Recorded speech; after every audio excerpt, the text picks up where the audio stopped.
Hello everyone, this is Valerie Graybeck for LSC 531, here to do a screencast on a research tool for the book that I'm reading. So, let me start. Today I'm doing a screencast on Christopher John Farley's article from the Wall Street Journal, Should Young Adult Books Explore Difficult Issues? The reason why stems from LSC 531 textbook Book Love by Penny Kittle, and Kittle presents clear ideas in her book, but there is one that I've chosen to explore because it is the underlying idea that inspired my final project. What teens are interested in and what will keep them reading. Key ideas that I discuss are teens should know the right story. Stories will help them find answers to their questions. Books are better at introducing a world than shielding from it, and people should be ready to talk to them about it. Future issues to discuss, which I will get back to eventually. The original article is from the Wall Street Journal by Christopher Farley, and I actually had to move this over to a PDF, which can be found here. And so Farley's beginning argument is of letting his son watch the news, which is this right here. He goes on to explain how he has to fast forward through a good portion of the news to censor what a 9-year-old is watching.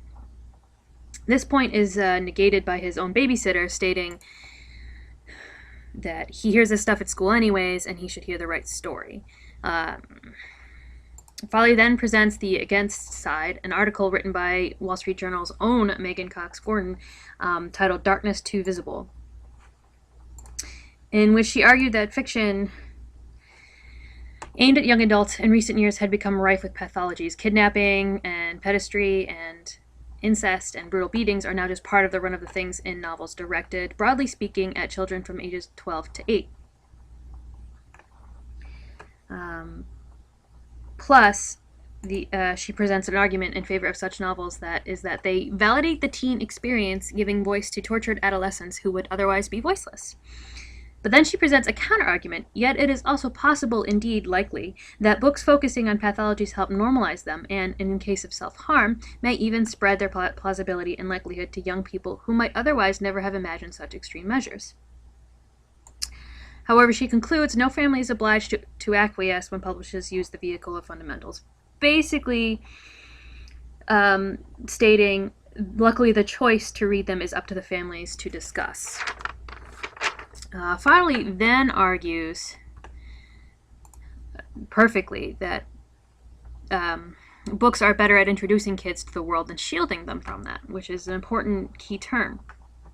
He then brings up Percy Jackson and the Olympians fantasy series, which deals with ADHD and dyslexia, and then he also mentions Number of the Stars, which deals with the Holocaust and how his 9-year-old son is reading that. Also brings up the Scott Pilgrim series, which deals with issues of dating, identity, and homosexuality, and how a person had told him to get rid of the books. But as he states, which is a very important message here, a great book is a perfect starting point for talking with kids about the real world around them. And he even mentions neighbor's kids who, one of them was a drifting reader, and then she finally read The Hunger Games, and now she's completely eager to discuss the book, and which is what we want. And which is what's so important with Penny Kittle's book. It's a great connection. That's what we need. And furthermore, books that address hot-button subjects poorly may be worse than not raising subjects at all. And it's a good idea for parents to talk to their kids about what they're reading and to be available to answer questions about themes and ideas raised in books. Finally, novels can help provide kids with a moral architecture to house ideas about the world. If they are steered away from books that deal with issues they may face in school or on the playground, they may be denied the intellectual tools to deal with the vexing problems. And he goes on to talk about his little girl.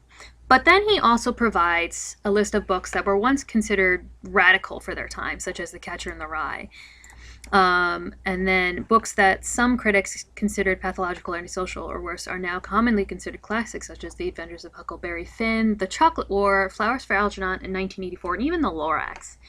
He mentions Monster by Walter Dean Myers and Persepolis by Satrapi, and Anderson speak about rape and depression, that will probably turn into that from future readers. However, his final point here is the worst pathological book will fade away with childhood. The best will live on and become permanent parts of the landscape of adolescence. And all of it is important that you just talk it over with them. So, back to my PowerPoint. The key ideas we discussed. Teens should know the right story. Stories will help them find answers to their questions. Books are better at introducing a world than shielding from it, and we need to be ready to talk about it with them. And how this all connects to Penny Kittle's book. What we should discuss is what are teens interested in and what will keep them reading, and how to find the right books for teens, as well as what is considered appropriate for teens. It's always something to further the research on. Thank you for listening. This was Valerie Grabeck doing a screencast on Christopher Farley's Should Young Adult Books Explore Difficult Issues? Have a good one.